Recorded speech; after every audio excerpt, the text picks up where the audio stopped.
ঝাড়গ্রাম জেলায় কোনো পাকিস্তানি নাগরিক রয়েছে কিনা তা অবিলম্বে চিহ্নিত করে ফেরত পাঠাতে হবে তাদের দেশে। এই দাবিকে সামনে রেখে আগামী সোমবার ঝাড়গ্রাম জেলা শাসকের কার্যালয়ে ধর্ণা অবস্থানে বসতে চলেছে ঝাড়গ্রাম জেলা বিজেপি। এই রবিবার সকালে ঝাড়গ্রাম জেলা বিজেপির দলীয় কার্যালয়ে সাংবাদিক সম্মেলন করে জানান ঝাড়গ্রাম জেলা বিজেপির জেলা সভাপতি তুফান মাহাতো ও রাজ্য কমিটির সদস্য সুখময় সৎপতি। সাংবাদিক সম্মেলনে উপস্থিত ছিলেন জেলা বিজেপির মিডিয়া ইনচার্জ প্রশান্ত মজুমদার এবং ঝাড়গ্রাম নগর মণ্ডলের সভাপতি অমিত দাস। জম্মু কাশ্মীরে যে পর্যটকদের বেছে বেছে নাম ধরে ধরে হত্যা করেছে পাকিস্তানি জেহাদিরা, সেই যে হত্যার পরে ভারত সরকার গৃহ মন্ত্রণালয় থেকে যে নির্দেশিকা জারি হয়েছে যে যারা বৈধভাবে ভারতবর্ষে পাকিস্তানি নাগরিক বসবাস করছে বা আছে তাদেরকে চিহ্নিতকরণ করে পাকিস্তানে পুনরায় পাঠানো হোক, সেটা ভারত সরকারের গৃহ মন্ত্রণালয় থেকে যে নির্দেশিকা জারি হয়েছে।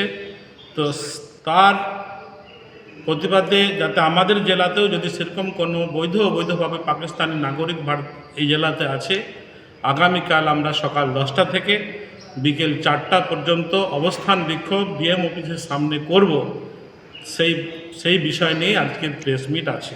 আমাদের কালকে সকাল থেকে বিকাল অবধি ডিএম অফিসের সামনে আমাদের ধর্ণা অবস্থান আছে।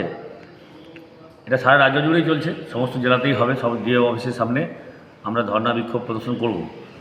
তো বিষয় একটাই আছে, সেটা হচ্ছে যে আপনারাও সবাই জানেন, সারা দেশবাসীরা সারা বিশ্বেও জানে যে পহেলগাঁওতে কী ঘটনা ঘটেছে। আর আজকের দিনে দাঁড়িয়ে আমরা যারা এখানে আছি, আমাদের সমস্ত ভারতবাসী হিসাবে সবাইকে দলমত নির্বিশেষে সরকারিভাবে যতটা করা দরকার তারা সেটা করছে না। মাননীয় স্বরাষ্ট্রমন্ত্রী বলেছিলেন যে আমাদেরকে ডেডলাইন দিয়েছিলেন সরকারকে, যে এর মধ্যে 31 তারিখের মধ্যে সমস্ত পাকিস্তানি যারা আছে তাদেরকে এখান থেকে খুঁজে চিহ্নিত করতে হবে। তো আমরা সেসব কিছু দেখতেও পাইনি। তো আমার জেলাতে কী অবস্থা হয়ে আছে সেটা আমরা নিজেরা এখনও জানি না, আপনারাও জানেন। আমরা আশা করব ডিএম এটা জানবেন। তো ডিএমের কাছ থেকে আমাদের কাছে জানতে হবে এটা, বা সরকারিভাবে সবাইকে জানানোর দরকার আছে যে আমাদের এখানে কী কন্ডিশন আছে, আমাদের এখানে কী অবস্থায় আমরা আছি, এখানে কোনো বাংলাদেশি অনুপ্রবেশকারী আছেন কিনা, জেহাদি কেউ আছেন কিনা। আমরা সবসময় দেখছি এখানে বিভিন্ন জায়গাতে, যেটা আমরা কয়েকদিন আগেও দেখতে পাইনি, বিভিন্ন অচেনা লোক বিভিন্ন জায়গায় আমরা দেখতে পাচ্ছি, বিভিন্ন পাড়ার বিভিন্ন জায়গাতে আমরা দেখতে পাচ্ছি, কিন্তু আমাদের কাছে কোনো ডাটা নেই সত্যি তাদের কাছে আধার কার্ড আছে কিনা, তাদের ভোটার কার্ড আছে কিনা, তারা এখানকার বাসিন্দা কিনা, কোথাকার কি আমরা নিজেরাও বুঝতে পারছি না।